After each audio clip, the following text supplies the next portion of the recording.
El consumismo es un fenómeno económico, social y político que se ha desarrollado a lo largo del siglo XX como consecuencia de los diversos modelos de producción y consumo, implementado tras el capitalismo y reforzado por la publicidad. De acuerdo con el índice EI del futuro del consumidor, la pandemia aceleró los cambios del consumo de las personas, algunos que venían dándose desde hace algunos años. En ese sentido, el estudio reveló que existen 4 segmentos de comportamientos en los consumidores, distribuidos por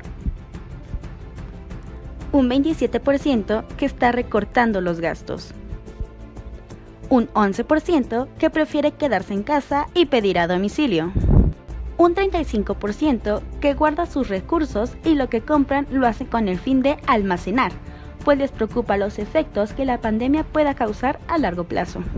Por último, un 26% que no ha cambiado sus hábitos de consumo a causa del COVID-19.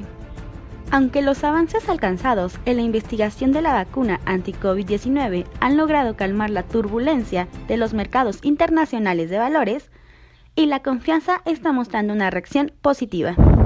La realidad es que esos destellos de optimismo no trascienden hacia la solución de problemas como la recesión económica, el desempleo, la pobreza, la miseria y hasta el descontento social.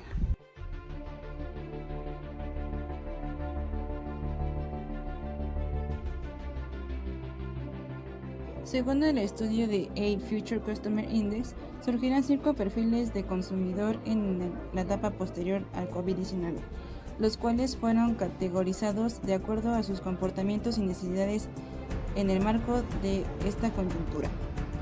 El 9% de los encuestados regresarán a su realidad con más fuerza, es decir, comprarán más de lo que acostumbraban antes de la pandemia. Es un segmento en su mayoría está compuesto por personas jóvenes y con un trabajo estable. El 13% tendrá que hacer varios recortes y ajustes a sus cuentas y hábitos de consumo. Tendrán un cambio notorio. Es probable que muchas de las personas de este segmento no cuenten con un trabajo formal y su nivel de estudio sea más bajo. El 22% se definen como los moderados y sencillos. Son quienes van a gastar un poco menos y a quienes les costará trabajo regresar a la estabilidad rápidamente. El 25% entran en el segmento de extravagantes, pero responsables, y son quienes están dispuestos a gastar dinero en elementos necesarios. Las personas de este grupo cuentan en su mayoría con ingresos medios altos y serán quienes se enfoquen mucho más en la salud. El 31% que son de la categoría de vuelta a la normalidad se definen como aquellos que se vieron menos afectados por la pandemia y por tal motivo gastarán igual que antes.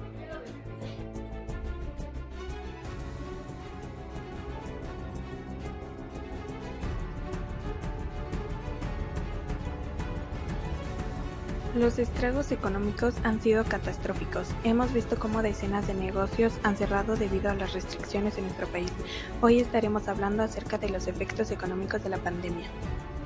Cabe mencionar que previo al COVID-19, América Latina y el Caribe mostraron bajo crecimiento, espacio limitado de política fiscal y conflictos sociales crecientes. Hubo desplomes en distintos sectores, pero los más importantes fueron comercio en un 15% menos y turismo en un 20% menos.